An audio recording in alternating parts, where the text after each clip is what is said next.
पण जी व्यक्ती आपल्या आयुष्यामध्ये फक्त आपला फायदा बघते ना, स्वतःचा, म्हणजे सेल्फिश असतात ना जी लोक, ते आयुष्यात कधीच सुखी राहत नाहीत. का सुखी राहत नाहीत? कारण का ते फक्त एवढंच बघतात की अरे माझं कसं होईल, मी कसा सुखी राहील. पण असं नसतं ना. देवाने सांगितलं तू दुसऱ्याला सुखी कर म्हणजे तूच सुखी होशील, आपोआप होशील. निसर्ग आहे. तू दुसऱ्यांशी चांगलं वाग, देव तुझं चांगलं करेल, हो की नाही? कारण का ती विश्वप्रार्थना आहे ना, त्याच्यामध्ये म्हणतात ना की देवा ह्याचं भलं कर, ह्याला आरोग्य दे, ह्याचं चांगलं बुद्धी दे, म्हणजे धनसंपदा दे, हे दे ते दे. तर आपण दुसऱ्याला बोलतो ना, तर ते आपल्याला होत असतं, एवढं मात्र नक्की आहे बरं का. म्हणून कधी आपण कोणाला काही वाईट बोलू नये की तुझं वाटोळं होईल, तुझं हे होईल, ते होईल, तसं. अरे त्याचं नाही होणार, पण आपलंच झालं तर. आता तुम्हाला एक गोष्ट सांगते.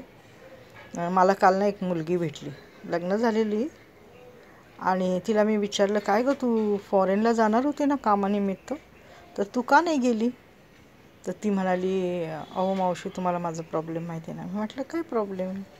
तर म्हणजे माझ्या ना आधार कार्डवर माझं वेगळं नाव आहे आणि माझं पासपोर्टवर वेगळं नाव आहे. तर मी म्हटलं अरे असं कसं? तर म्हणे अरे झालं ते असं चुकीने. तर ती म्हणाली माझीच चूक आहे की मी आधार कार्डवरचं नाव चेंज नव्हतं करायला पाहिजे, नाही तर माझं आज गोल्डन चान्स गेला बघा.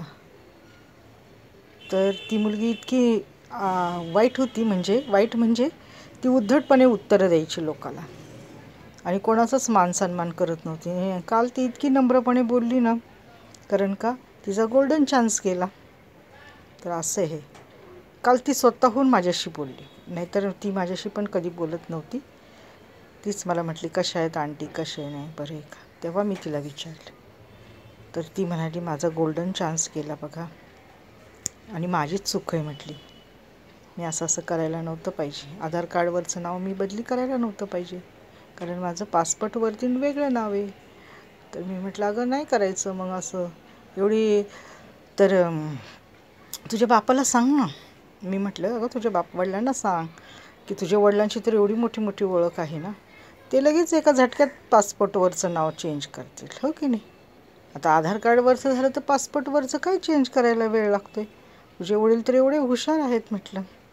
ती म्हटली वडिलांचं काय चालते ठेंगा,